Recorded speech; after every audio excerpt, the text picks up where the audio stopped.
오늘 이 본문에 있는 말씀에 무리를 걷는 베드로의 모습에 용기를 낸 한 믿음 있는 젊은이가 목사님에게 찾아왔습니다. 그리고 나도 한번 무리를 걸었으면 좋겠다. 그러더니 이 청년이 정말 안강으로 직행을 해가지고 간절히 기도한 다음에 그 물에 발을 담그기 시작합니다. 한 발, 두 발 강으로 직진을 하는데 발목에서 무릎으로 허리로 가슴까지 목까지 물이 차게 됐어요. 이 친구는 실족을 해서 목사님을 다시 찾아왔습니다. 목사님, 믿음이 있으면 산도 옮긴다고 하지 않았습니까? 베드로도 무리를 걸었는데 내게도 믿음이 있어서 저도 무리를 한번 걸어보려고 그랬는데 물에 빠지고 말았습니다. 이게 어찌 된 겁니까? 라고 목사님에게 따지듯 물었어요. 그러자 점잖게 목사님 이렇게 일러주었습니다. 혹시 예수님께서 형제님에게 물 위로 걸어오라고 말씀하셨습니까? 그러자 이 젊은이는 아니라고 대답했습니다. 그러자 목사님 말씀하셨습니다. 그러니까 빠진 겁니다. 베드로는 예수님께서 걸어오라고 해서 그렇게 걸었던 것입니다. 여러분, 오늘은 우리가 함께 내 믿음이 어느 정도의 믿음인가 하는 것을 한번 점검하는 시간이 됐으면 좋을 것 같습니다. 1월부터 지금까지 여러분과 나눴던 말씀은 기도에 관한 말씀이었는데 오늘은 좀 다른 말씀을 여러분과 나누려고 하는데 요즘 우리는 신종 코로나 바이러스 때문에 코로나19라고 하는 이 질병 때문에 모두 다 떨고 있어요. 그래서 이 본문과 지금 우리가 맞이한 이 여러 가지 위기를 우리가 어떻게 접목해서 이 위기를 극복할 것인가, 그러기 위해서는 한번 내 믿음을 점검해 봤으면 좋겠다. 그래서 오늘 말씀의 제목을 사람들이 위기를 맞이했을 때 이때 우리의 민낯이 어떻게 드러나는지, 우리 밑바닥이 어떻게 드러나고 있는지, 이때 우리 믿음이 어떻게 발휘되고 있는지를 한번 우리가 오늘 이 본문을 통해서 살펴보고자 합니다. 1957년 노벨 문학상을 수상한 20세기 프랑스의 대표적인 철학가요 작가인 알베르 까뮈의 작품 가운데 패스트라고 하는 것이 있습니다. 이 소설의 내용은 1940년대 프랑스의 식민지였던 알제리 지역의 오랑이라고 하는 도시에서 이 패스트가 창궐합니다. 오랑의 사람들은 외부로부터 완벽히 고립되어 병에 걸렸든 안 걸렸든 죽음을 기다리고 있었습니다. 한 도시의 사람들이 죽음을 목전에 두고 다양한 반응을 보이기 시작합니다. 혼신을 다해 환우들을 살피는 의사의 모습이 있는가 하면 어떻게 해서라도 이 오랑을 벗어나고자 하는 기자의 모습도 그려지고 있고, 도시 기능이 멈추니까 이 범죄자 신분에서 자유로워졌던 이 범죄자는 이 전염병의 상황을 즐기는 모습도 그려지고 있습니다. 그런가 하면 이 병은 하나님의 심판이라며 치료를 거부하다가 죽는 신부의 모습도 그려지고 있습니다. 사람들이 위기를 맞이했을 때 자신의 본성이 드러나게 되어 있습니다. 그렇다면 오늘 우리들은 이 위기 가운데 우리는 어떤 류의 모습을 갖고 있느냐 하는 이야기입니다. 특히 위기와 혼란이 있을 때 우리의 밑바닥은 더욱 선명해진다 하는 이야기입니다. 그런데 중요한 것은 믿음을 가지고 있는 사람도 이 위기와 환란에 별 수 없다 하는 것을 오늘 성경을 통해 우리가 만나게 되어집니다.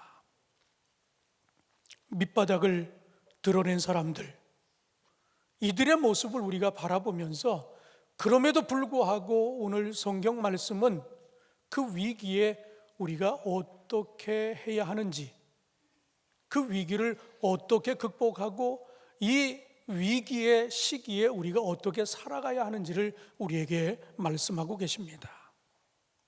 최근 이런 사태로 인해 실제 교회에서 일어났던 슬픈 이야기들 가운데 하나가 이런 것이었습니다. 어느 교회에서는 이 바이러스 감염이 두렵다고 자기가 다니는 교회에다가 매주 성가대 가운을 살균 세탁해달라고 요구하는 성가대원이 있었다고 합니다. 그런가 하면 어느 교회에서는 예배 시간에 이 마이크를 사회자와 기도자가 같이 쓰는 것이 두렵다고 해서 결국은 사회를 보는 목사님이 예배 중에 노래방용 마이크 커버망을 바꾸어 주는 그런 일도 있었다고 합니다. 저는 이번 신종 코로나 바이러스 사태를 보면서 잠시 이런 묵상을 해보았습니다. 어쩌면 이때가 우리에게 주신 믿음의 밑바닥이 무엇인지를 확인할 수 있는 찬스가 아니겠느냐 하는 이야기입니다. 이처럼 바이러스가 기승을 부리거나 큰 환난과 재난이 다가오면 그 사람의 반응을 통해 그 사람의 밑바닥, 그 본성을 우리가 보게 된다라고 하는 이야기입니다. 그러나 오늘 말씀을 통해 그냥 내 믿음이 어느 수준인가를 보는 것에 그쳐서는 안 될 것이고, 내 모습이 밑바닥까지 다 드러나는 모습이라고 하면 그것을 어떻게 우리가 극복해야 할 것인가라고까지 오늘 말씀을 통해 이야기하고 있기에, 오늘 이 말씀을 들으며 이 위기를 어떻게 극복하고 우리가 이겨나가야 할 것인가 하는 지혜를, 믿음을 얻게 되기를 주님의 이름으로 축원합니다. 우리 인간은 어쩔 수 없는 인간이라고 하지만 우리에게는 다른 것이 한 가지 분명히 있습니다. 그것은 우리가 어쩔 수 없는 인간됨 거기에 하나님의 은혜를 덧입는 그리스도인이라고 하는 사실을 우리는 잊어서는 안 될 것입니다. 하나님께서는 육으로 멸망할 수밖에 없는 우리에게 거룩한 영의 은혜를 부어주셨습니다.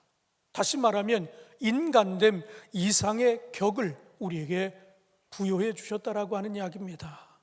그렇다면 본성을 거슬러 하나님의 의와 선하심을 생각과 행동과 삶 속에 담아놔야 되지 않겠느냐라고 하는 이런 이야기입니다. 그러므로 은혜를 입은 자는 같은 상황 속에서도 다르게 반응해야 될 그런 의무가 있다라고 하는 이야기입니다. 많은 사람들이 두려워 떨 때 도리어 우리는 평정함을 잃지 아니하고 도리어 어려움에 처한 이들을 도와줄 줄 아는 그런 지혜와 믿음과 용기가 있기를 주님의 이름으로 축원합니다. 오늘 본문을 보면 오늘 본문에 베드로라고 하는 수제자에 관한 이야기가 소개가 되어집니다. 그런데 오늘 이 본문에 나타난 수제자 베드로의 민낯이 그대로 비춰지고 있습니다. 이 사건이 있기 바로 직전에 오병이어의 기적의 현장이 있었어요. 그리고 많은 사람들이 다 돌아가고 이제 예수님께서도 제자들을 배에 태워 떠나보낸 이후에 예수님은 홀로 기도의 자리를 펴셨습니다. 제자들의 배는 이미 바다 한가운데 이르게 되었습니다. 바람이 심하여 물살과 함께 배도 출렁이고 있었습니다. 예수님께서는 뒤늦게 바다 위를 걸어가서 제자들에게 다가가셨습니다. 바로 이때 제자들의 밑바닥이 보이기 시작합니다.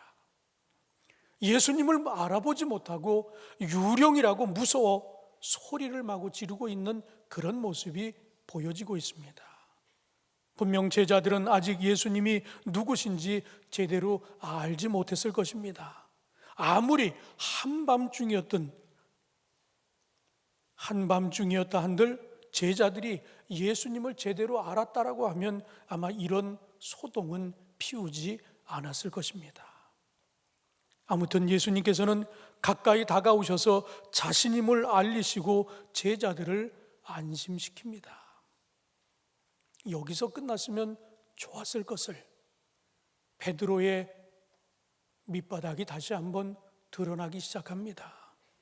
예수님께서 안심하라 하셨으면 그냥 안심하고 배 위에 가만히 있으면 될 것을, 만일 진짜 주님이시거든 굳이 자신도 무리를 걸어볼 수 있도록 해달라고 간청하게 되어집니다.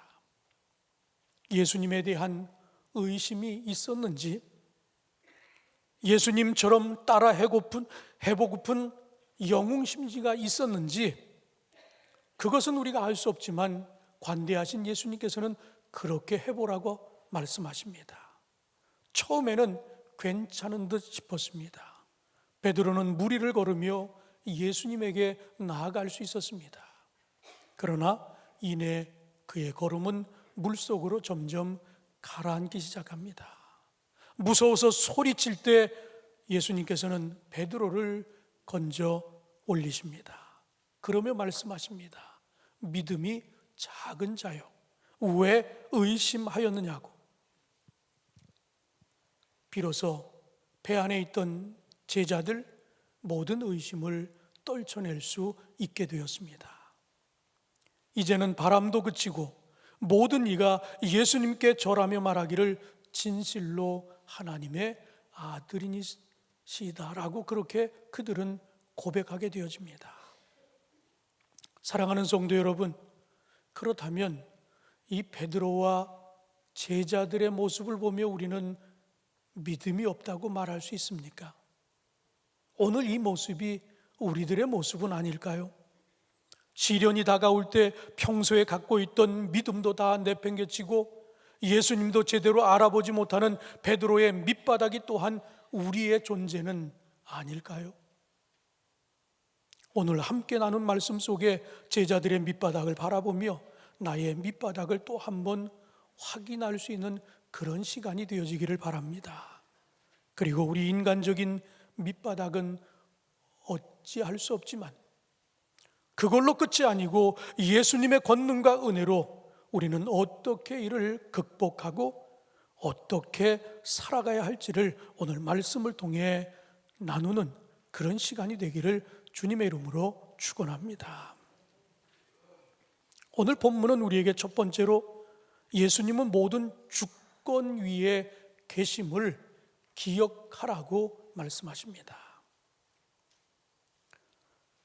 예수님은 평소에는 자신을 잘 드러내지 않았어요. 그런데 오늘 이 본문 말씀을 들여다보니까 평소에 드러내지 않았던 권능을 드러내십니다.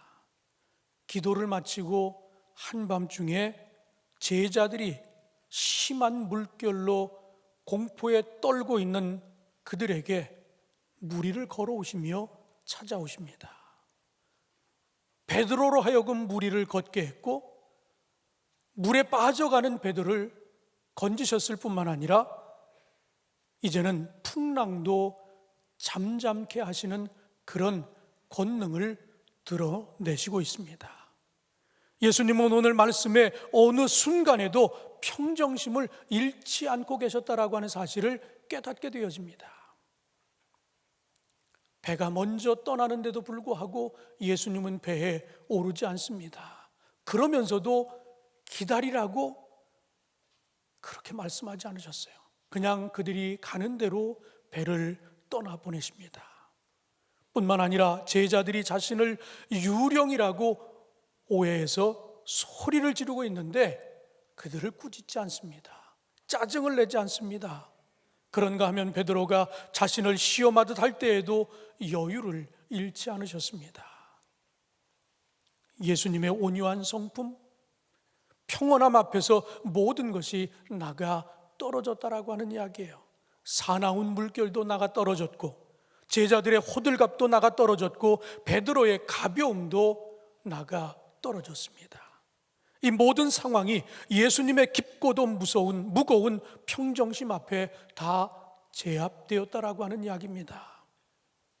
우리는 이 말씀을 통해 우리는 정말 예수님의 놀라운 주권을 바라보고 인정하고 내 불안한 삶의 중심에 우리 주님을 모실 수 있게 되기를 주님의 이름으로 축원합니다. 오늘 이 말씀을 여러분 삶에 한번 비춰보시기 바랍니다. 우리가 또한 제자들 같고 베드로와 같지는 않았는지, 내가 바라던 일 하나 그르치게 되면 하나님이 없다고 욕하지 않았습니까? 하나님이 죽었다고 욕하지 않았습니까? 하나님을 모욕하고 자신의 믿음 없음을 만천하에 자랑하지 않았습니까? 그때부터 우리는 하나님 앞에서 더 삐뚤어져 보이려고 애를 씁니다. 왠지 순종하고 충성하면 지는 것 같아서 내 자존심을 지켜보려고 더 엉뚱한 짓을 하고 애먼 사람들 괴롭히는 일까지 하지 않았습니까? 그러나 결국엔 예수님께서 가지신 하늘의 주권 앞에 굴복할 수밖에 없는 존재라고 하는 사실을 오늘 이 본문의 마지막은 우리에게 이야기하고 있습니다. 그렇게 호들갑을 떨고 그렇게 믿음 없음을 만천하에 다 드러내고 결국은 물에 빠진 베드로도 주님이 건져주셨습니다. 그렇게 무서워 떨고 있는 예수를 알아보지 못한 그 제자들에게 다가가셔서 풍랑을 꾸짖으셨습니다. 그렇다면 지금 우리가 처한 이 위기, 이런 상황에 우리가 해야 할 일이 무엇일까요? 우리도 평정심을 잃지 않으려고 노력하는 것입니다. 그리고 우리 주님이 이렇게 우리 가까이 계시다라고 하는 사실을 여러분 잊지 않기를 주님의 이름으로 축원합니다. 여러분, 바이러스가 무섭다고 이야기합니다. 그러나 더 무서운 분이 하나님이라고 하는 사실을 여러분 인정하시기를 주님의 이름으로 축원합니다. 제자들은 분명 예수님을 안다고 했지만 풍랑 앞에서 그분을 싹 잊어버리고서 정작 자신들을 구하러 오신 주님을 유령이라고 마구 소리치고 말았습니다. 우리가 이 사건을 통해 분명히 알아야 할 것은 어떤 위기의 상황에서도 하나님을 잊어버리지 않기를 주님의 이름으로 축원합니다. 정작 하나님 다가오셔도 못 알아봤던 그 제자들의 모습을 바라보며 이런 연약한 믿음 가지고는 위기를 극복할 수 없다라고 하는 사실 기억하면서 우리 주님이 내 곁에 계셔서 물에 빠지려고 하는 그 베드로를 손을 낚아채 건져주신 것처럼 지금도 우리와 가까이 하시며 우리와 함께 하셔서 우리를 지키고 계시다라고 하는 사실을 여러분 잊지 않기를 주님의 이름으로 축원합니다. 두 번째로 오늘 본문은 위기를 이용하는 사탄의 세력을 물리쳐라 하는 이야기입니다. 사탄의 존재는 마치 바이러스와 같아서 지금 이 순간에도 영적인 면역이 약해진 이들을 찾아서 포섭하고 증식하여 숙주로 삼으려고 하고 있다라고 하는 사실을 여러분 잊지 않기를 바랍니다. 로마의 카이사르, 그리고 군주론의 마키아벨리, 프랑스의 나폴레옹 등 아주 강력한 권력을 가지고 있는 이들이 좋아하는 하나의 격언이 있습니다. 디비데 et impera라고 하는 말입니다. 이 말은 영어로는 divide and rule이라고 하는 말이에요. 무슨 말인가 하면 이 말은 나누어라 그리고 통치하라 하는 이런 뜻을 가지고 있습니다.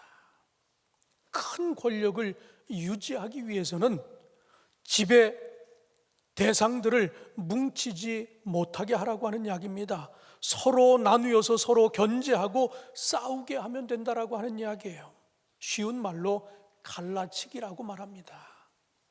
이것이 바로 하나님의 나라를 무너뜨리려고 하는 사단의 가장 대표적인 계략 중에 하나라고 하는 이야기입니다. 사탄은 우리를 가르려고 합니다. 그렇기 때문에 사탄을 우리는 이야기할 때마다 분열의 영이라고, 의심의 영이라고 그렇게 이야기합니다. 그래서 교회마다 갈등이 있을 때 무엇이 찾아옵니까? 이단이 찾아옵니다. 그래서 교회를 갈기갈기 찢어놓고 공중분해를 시키려고 하는 것이 바로 사단의 계략이라고 하는 이야기입니다. 오늘 말씀에도 가만히 들여다보면 그런 내용이 소개되어 있어요. 베드로를 한번 보시기 바랍니다. 예수님의 허락을 받고 무리를 걷기 시작합니다. 그런데 무리를 걷다가 점차 빠져들기 시작합니다. 그를 건지신 예수님께서 그에게 뭐라고 말씀하셨습니까? 믿음이 작은 자요, 왜 의심하느냐고 그렇게 묻습니다.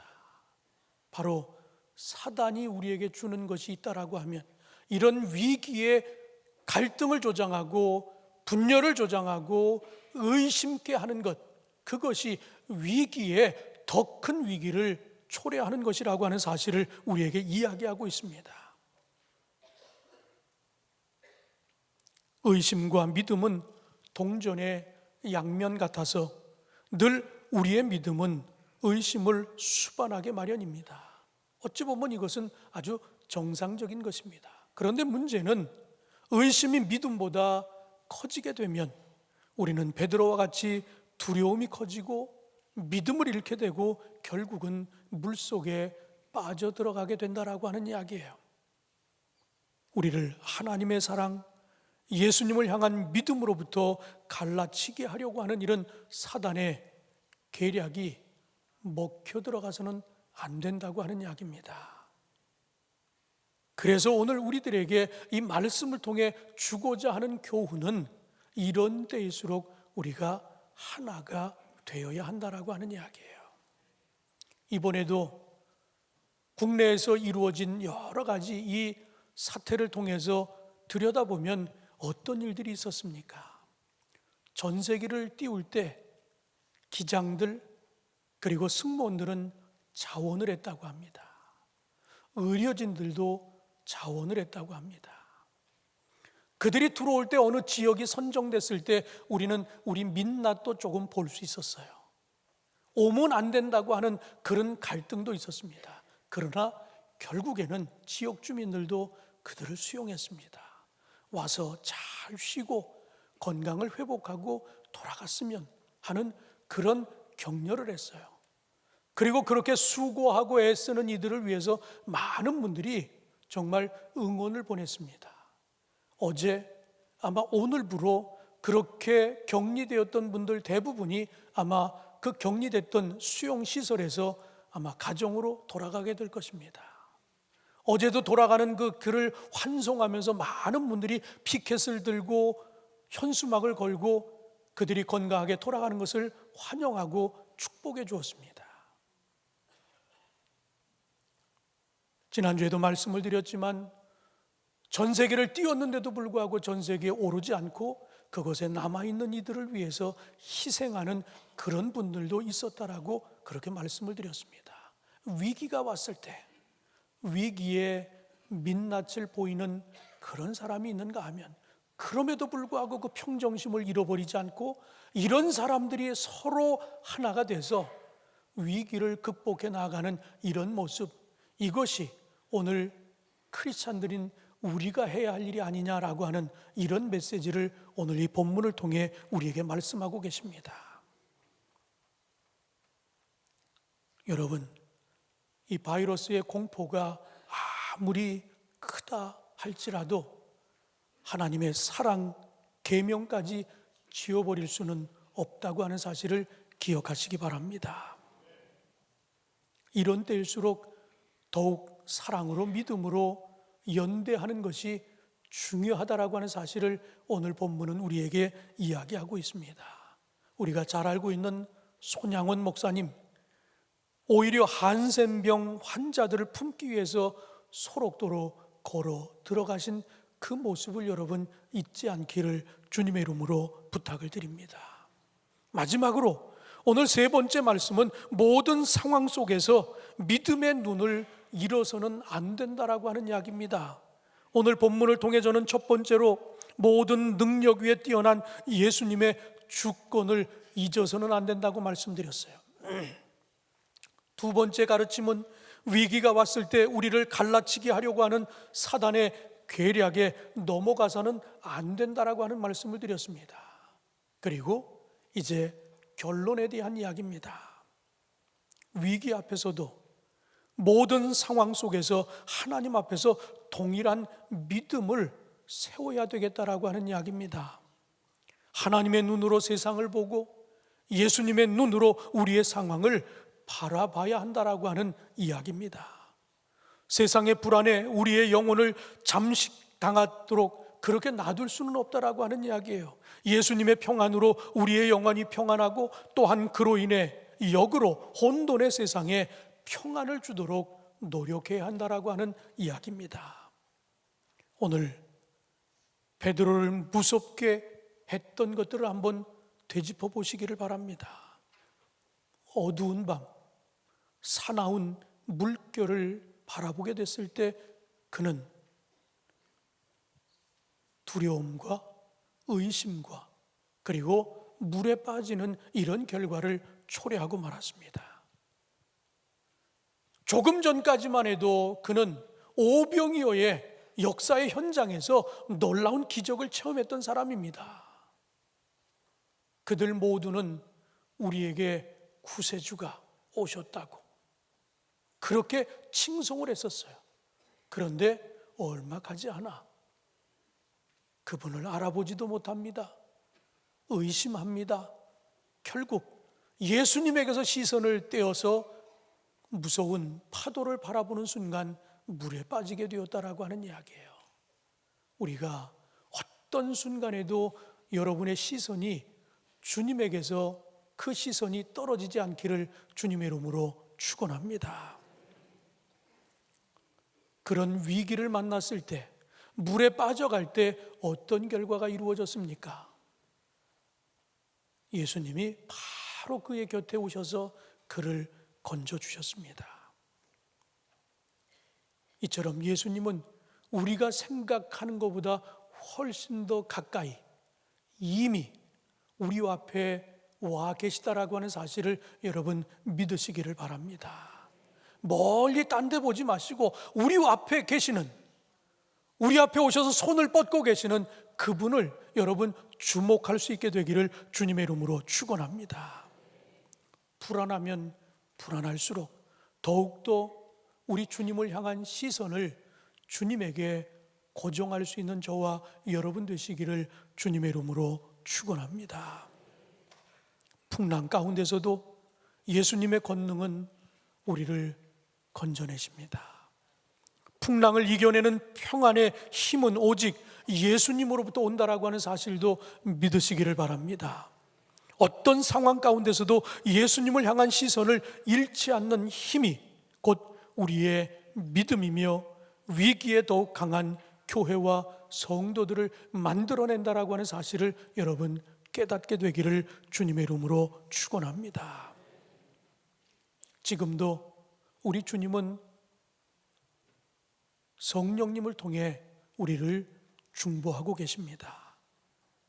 어려움과 불안함이 우리를 괴롭히고 있지만 그런 가운데서도 우리 주님은 우리 주님을 바라보라고, 그리고 우리를 위해 중보하고 계시다고, 그리고 우리 주님이 여러 가지 상황 속에서도 그 평정심을 유지했던 것처럼 오늘 우리들에게도 그런 평정을 잃지 말라 말씀하십니다. 이것이 우리가 이 위기 가운데 우리가 위기를 극복하고 그리고 불안해하는 이들에게 평안함을 줄 수 있는 그런 믿음의 성도들의 삶이 아닌가 생각합니다. 너무 불안해하지 않기를 바랍니다. 믿음으로 도리어 이를 잘 극복할 수 있는 우리 모두가 하나가 되는 지혜와 믿음과 용기로 이 위기를 극복할 수 있는 저와 여러분 우리 주안교회가 되어지기를 주님의 이름으로 축원합니다. 기도하겠습니다. 하나님 감사합니다. 오늘 본문을 통해 제자들의 믿음, 베드로의 믿음이 얼마나 연약한 믿음이었는지를 우리가 바라보게 되었습니다. 그런 연약한 믿음이 오늘 나의 믿음임을 고백하게 되었습니다. 그럼에도 불구하고 우리에게 거룩한 영을 부어주신 주님은 하나님의 백성으로서 이 위기를 어떻게 극복해야 하는지 우리에게 그 귀한 지혜를, 믿음을 허락해 주시니 감사를 드립니다. 하나님, 바라고 원하는 것은 오늘 우리들로 하여금 어떤 문제보다도 그 문제를 뛰어넘는 능력을 가지고 계시는 우리 주님의 권능을 의지하고 인정하고 믿게 하여 주옵소서. 우리의 시선을 주님으로부터 떼지 않는 믿음이 있기를 간절히 소망합니다. 파고를 바라보며 물에 가라앉는 어리석은 연약한 믿음의 소유자가 아니라 위기 가운데서도 주님에게 우리의 시선을 고정하고 주님의 손을 붙잡고 동행할 수 있는 삶이 되어질 수 있도록 은혜와 은총을 베풀어 주시옵소서. 예수님의 이름으로 기도하옵나이다. 아멘.